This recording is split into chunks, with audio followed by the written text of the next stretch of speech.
Alors, Bezrat Hashem, le Chok l'Israël ce matin, Shabbat, la page 49a. Amar Rav Yanai. Dit Rav Yanai, Tefilim, Tzrichim, Guf Naki, Ke'elisha Bel Kenafaim. Le Tefilim a besoin d'un corps propre.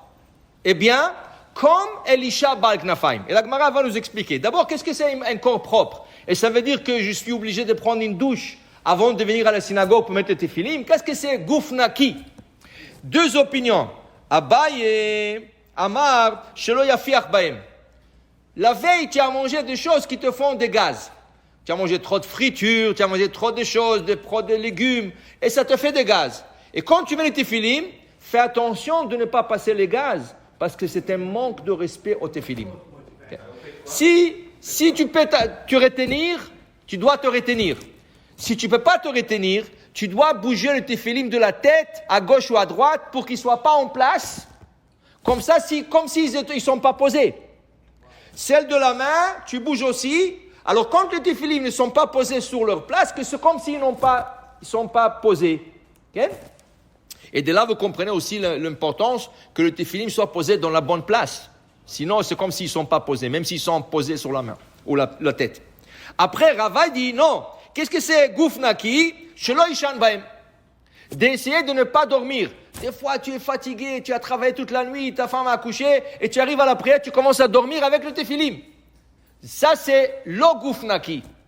Guf Naki, ça veut dire que tu sois réveillé quand tu poses le Tefilim. Maintenant, on a parlé d'un exemple de Elisha Baal Kenafaim. Qu'est-ce que c'est Elisha Baal Kenafaim? Va'amai karele Baal Kenafaim. C'est un peu un nom bizarre. Elisha, l'homme qui a eu les ailes. Qui c'est qui a des ailes? Les oiseaux. Pourquoi on l'appelle Elisha Baal Kenafaim?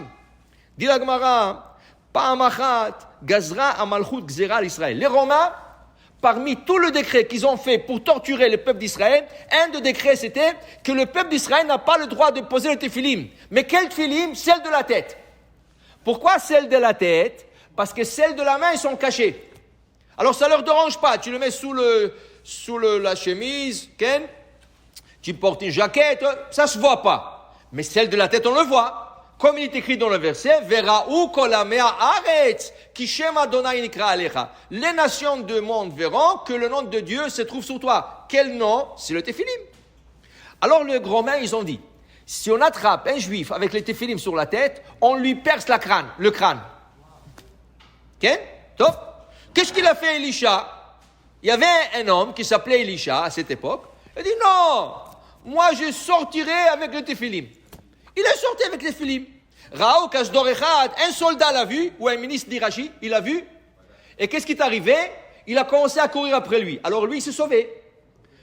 Quand il voyait qu'il va l'attraper, qu'est-ce qu'il a fait? Tout de suite, il a enlevé le Tefilim de la tête, il l'a attrapé dans le paume de la main. Il les a cachés dans le paume de la main, parce qu'ils étaient petites. Il dit, ouvre ta main. Qu'est-ce que tu as dans la main? Il dit, rien. J'ai les ailes d'une colombe. Les ailes d'une colombe? Tu t'amuses? Ouvre la main. Il y avait un miracle sur place. Et le Tefilim, le boîtier est tourné en aile de colombe. En aile de colombe. Ça, c'était un miracle. Pourquoi? Justement, parce que lui, comme il faisait très attention au Tefilim, il a eu ce miracle. Alors, si tu as un corps propre comme lui, tu poses le Tefilim. Comme Elisha Baal Kenafaim. Tosfot nous dit une chose intéressante. Tu sais, de cette Gemara, qu'est-ce que tu apprends? Tu apprends quelque chose. Regarde, à travers les générations du peuple d'Israël, il y avait toujours de persécutions, il y avait toujours de décrets, il y avait toujours de choses contre la religion juive. Okay? Comment ont tenu le juif pendant les décrets? Comment ont tenu les juifs pendant le décret? Il dit, toute mitzvah que les juifs se sont abnégués pour, la mitzvah les accompagne jusqu'à la venue de Mashiach. Toute mitzvah que les juifs ne se sont pas abnégués pour la mitzvah, ça veut dire Mesirut Nefesh, la mitzvah ne tient pas aujourd'hui vraiment solide. Et Tosfot nous donne deux exemples. Brit Mila, Tefillin. Brit Mila, le juif, quoi qu'il arrivait, quoi que décret il était, il faisait toujours la Brit Mila. En cachette, en public, en risque de vie. Regardez à l'époque des Grecs, les Grecs aussi, quand décrétaient de ne pas faire la Brit Mila, les hommes, ils ont dit, bon, on attend un bon moment. Les femmes, qu'est-ce qu'elles faisaient?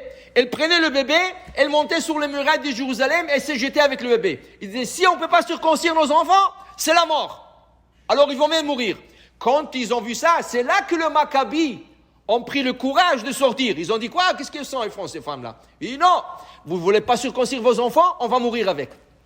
Tu comprends? Am Israël s'est abnégué pour la mitzvah de Brit Mila. Aujourd'hui, 2020, qui sait qui ne circoncise pas ses enfants? Regarde les gens qui sont sortis de la Russie. Des gens de 80 ans, de 90 ans faisaient la circoncision. Des gens en Russie, en cachette, faisaient la circoncision.